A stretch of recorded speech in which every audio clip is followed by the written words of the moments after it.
hanya satu, yaitu ketika mereka memiliki hubungan nisbah, memiliki hubungan ikatan batin dengan baginda Nabi besar Muhammad sallallahu alaihi wasallam melalui ilmu-ilmu yang telah diajarkan baginda Nabi kepada para sahabat-sahabatnya. Sebagaimana dikatakan oleh Al-Imam Ali bin Abi Thalib radhiyallahu anhu wa arda, mal fakhru illa li ahli ilmi annahum alal huda liman istahda adillahu. Tidak ada yang patut berbangga, kata Imam Ali bin Abi Thalib, kecuali mereka yang memiliki ilmu, karena merekalah yang dimintai petuah-petuahnya, mereka yang diminta petunjuknya, merekalah yang bisa membimbing kita ke jalannya Allah dan ke jalannya baginda Nabi besar Muhammad sallallahu alaihi wasallam. Oleh karenanya, ketika semua orang mati, namanya juga mati, tapi orang-orang yang punya ilmu seperti Kiai Sobari ini, meskipun mati, tapi sampai sekarang seakan-akan beliau masih hidup, karena masih dikenal dan disebutkan oleh lisan-lisan manusia.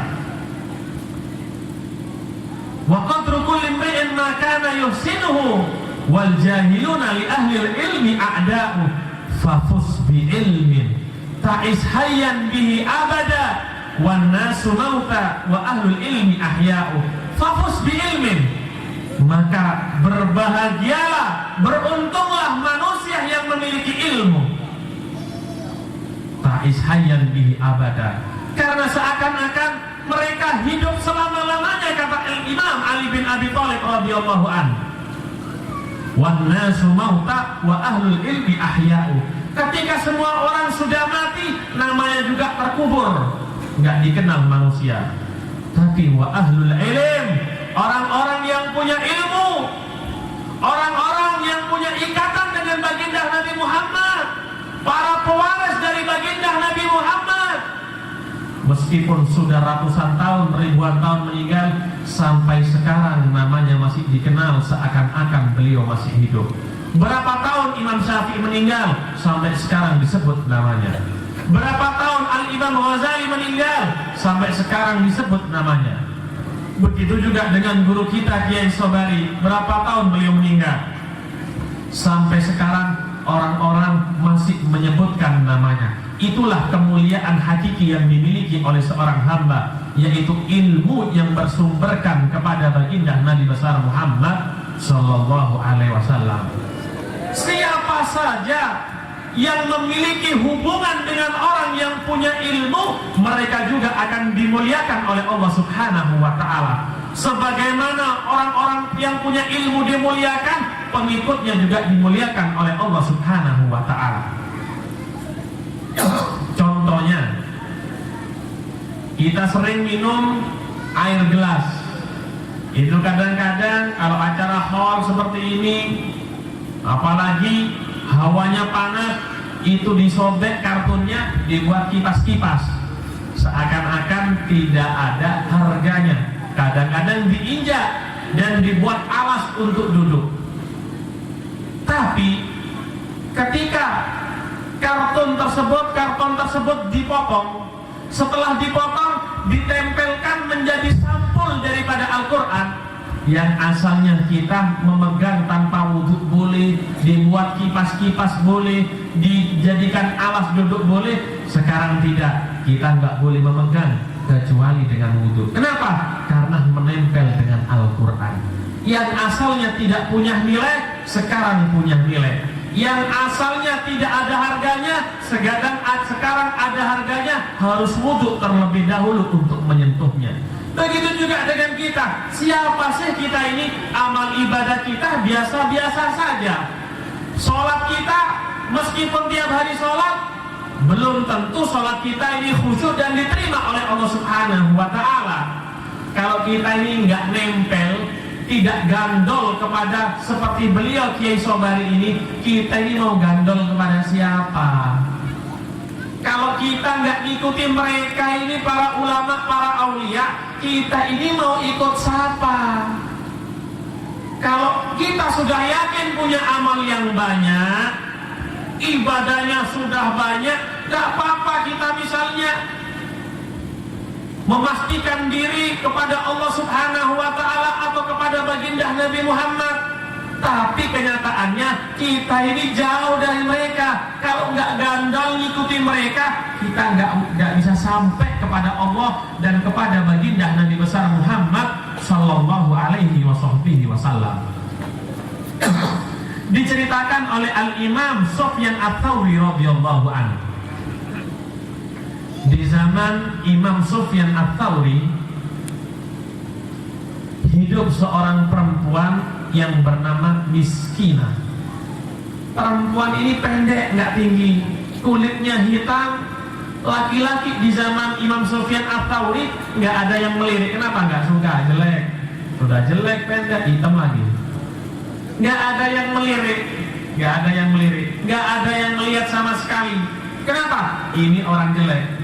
Tapi ini Miskinah, setiap hari sebelum Imam Sufyan Ats-Tsauri mengajar, beliau selalu membersihkan majelis beliau, dirapikan tempat beliau, setiap hari seperti itu. Suatu saat si Miskinah ini dipanggil oleh Allah Subhanahu wa Ta'ala.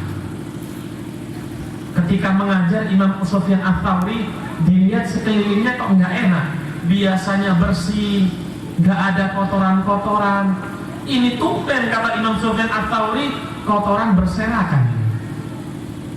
Tanya Imam Sufyan Ats-Tsauri kepada salah seorang muridnya, mana itu Miskinah yang biasa membersihkan? Sakit dia nggak membersihkan hari ini. Wahai Imam, Miskinah bukan sakit, wahai Imam.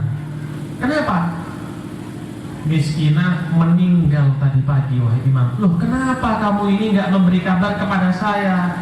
Saya ingin menghadiri jenazahnya. Ayo antarkan saya ke rumahnya. Saya ingin menyolati dan ingin mengikuti acara pemakaman dia, katanya. Orang dulu itu cintanya dengan ilmu bukan seperti kita. Kalau kita ini mau mencari ilmu, mikir dulu, kita ini mau sekolah di mana. Kalau kita misalnya mondok, setelah keluar pondok ini kita punya titel, punya pangkat nggak? Kira-kira bisa mendapatkan uang nggak? Orang zaman sekarang seperti itu. Akhirnya orang zaman sekarang agak berkurang memasukkan anak-anaknya di pesantren. Kenapa? Karena menganggap di pesantren itu keluar nggak dapat titel, nggak ada pangkatnya, nggak bisa cari uang. Kata siapa? Banyak orang-orang yang lulusan pesantren kaya-kaya, banyak yang lulusan pesantren jadi orang-orang yang hebat. Jadi bukan karena sekolahnya, tapi karena anaknya mau nggak sungguh-sungguh ketika belajar di pesantren. Antarkan saya, kata Imam Sufyan Ats-Tsauri, sampai di zaman daripada Al-Imam Abu Hanifah radhiyallahu anhu. Beliau punya murid yang bernama Abu Yusuf, seorang murid yang hebat sekali. Abu Yusuf itu ketika anaknya meninggal, beliau mewakilkan kepada orang lain untuk mengurusi jenazahnya. Orang-orang yang ada di sekelilingnya, tetangganya, semuanya membicarakan beliau. Kenapa? Anaknya sendiri meninggal, nggak ikut menguburkan. Ditanya Abu Yusuf, kemana kamu nggak ikut menguburkan? Kata tetangganya, aku tadi hadir di majelis taklimnya Imam Abu Hanifah, guru saya takut ketinggalan pelajaran. Seperti itu orang dulu cintanya dengan ilmu. Pergi Imam Sufyan Ats-Tsauri dihantar menuju rumah Miskinah.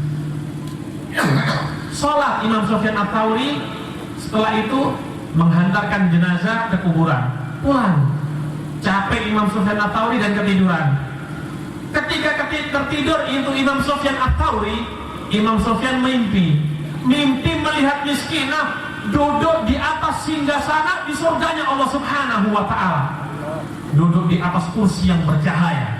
Yang asalnya Miskinah wajahnya hitam menjadi terang benderang bercahaya, kulitnya yang hitam menjadi putih, wajahnya yang jelek menjadi cantik. Itu Miskinah. Heran Imam Sufyan Ats-Tsauri, wahai Miskinah, ada yang aneh daripada kamu, kata Imam Sufyan Ats-Tsauri dalam mimpinya. Kamu kan hitam orangnya, tapi sekarang kamu cantik. putih terang benderang dan bercahaya. Amal ibadah apa yang menyebabkan kamu sekarang duduk di atas singgasana surganya Allah Subhanahu wa ta'ala? Amal apa yang menyebabkan kamu masuk surga, wahai miskinah? Miskinah menjawab, wahai imam, wahai guru, amal saya ini biasa-biasa. Sholat ya seperti yang lain, puasa ya seperti yang lain. Tapi aku punya satu amalan, wahai guru. Karena amalan inilah aku diberi pangkat yang tinggi, kedudukan yang tinggi oleh Allah Subhanahu wa ta'ala. Pangkat apa itu, wahai miskinah? Amalan apa, wahai miskinah? Miskinah menjawab, pangkat yang aku terima sekarang ini di surga, wahai imam, dikarenakan aku setiap engkau mau mengajar selalu membersihkan tempatmu. Karena aku menghormati daripada orang-orang yang punya ilmu, aku juga dihormati oleh Allah Subhanahu wa ta'ala. Miskinah hanya sekedar membersihkan tempat pengajian, derajatnya seperti itu diangkat oleh Allah Subhanahu wa ta'ala. Bagaimana dengan orang-orang atau alumni-alumni yang pernah mengambil ilmu daripada Kiai Sobari? Bagaimana dengan orang yang mencari ilmu? Bagaimana dengan orang yang mengajarkan ilmu pangkatnya? Sudah pasti derajatnya akan tinggi melebihi daripada miskinah. Sampai Nabi Isa alaihissalatu wassalam mengatakan, man alima wa amila wa allama yud'a aziman fi malakutis samawat. Siapa orang yang mengetahui, siapa orang yang belajar kemudian mengamalkan ilmunya, setelah itu dia mengajarkan kepada yang lain yang tidak mengerti ilmu agama, yud'a azim, dia akan dipanggil di langit nanti di akhirat dengan julukan azim, padahal azim adalah nama dari Allah Subhanahu wa ta'ala. Begitu besar jaminan yang diberikan oleh Allah Subhanahu wa ta'ala bagi mereka yang memiliki ilmu, mengamalkan dan mengajarkan di jalan Allah, tapi ikhlas karena Allah Subhanahu wa ta'ala. Oleh karenanya, mereka yang pernah mengambil ilmu dari baginda Nabi Muhammad, mereka yang pernah mengambil ilmu daripada para ulama-ulama yang bersambung dengan baginda Nabi Muhammad, jangan kecil hati Anda semua para hadirin. Meskipun pangkat Anda kalah di dunia dengan orang-orang yang lain, tapi nanti di akhirat Allah akan menunjukkan pangkat Anda yang sebenarnya di hadapan semua daripada makhluk. Bahwasannya orang-orang yang memiliki ilmu, pangkatnya akan melebihi daripada orang-orang yang lain di akhirat nanti. Syahidallahu annahu la ilaha illa huwa wa ulul ilmi qa'iman bil qist wal malaikatu wa ulul ilmi qa'iman bil qist. Allah Subhanahu wa ta'ala sendiri mengatakan nanti di akhirat yang menyaksikan bahwasannya aku berbuat adil, kata Allah, pertama aku sendiri. Yang kedua wal malaikatu, para malaikat, kata Allah Subhanahu wa ta'ala. Dan yang ketiga wa ulul ilmi. Allah tidak mengatakan wa ulul mal, orang yang punya harta. Wa ulul sinaa, Allah tidak mengatakan orang yang punya pabrik. Allah tidak mengatakan wa ulul ardil wasi'ah, orang yang punya tanah yang luas. Wa ulul sayyarah, atau orang yang punya kendaraan yang mewah. Tapi pangkat yang ketiga setelah malaikat wa ulul ilm, orang-orang yang memiliki daripada ilmu agama. Sebenarnya kita ini harus bersyukur kepada Allah Subhanahu wa ta'ala. Kenapa? Karena ditakdirkan menjadi orang yang menimba ilmunya baginda Nabi besar Muhammad sallallahu alaihi wasallam. Kalau derajat daripada orang yang punya ilmu nggak perlu dibicarakan. Kenapa? Karena sangat tinggi sekali. Jangankan orang yang mencari ilmu, orang yang kenal dengan orang yang mencari ilmu, derajatnya ditinggikan oleh Allah Subhanahu wa ta'ala. Diriwayatkan dalam kitab Nahril Maurud, seorang pemuda ketika dia mati dihisab oleh Allah Subhanahu wa ta'ala. Allah perintahkan Jibril, ya Jibril, wahai Jibril, timbang amal kebaikan daripada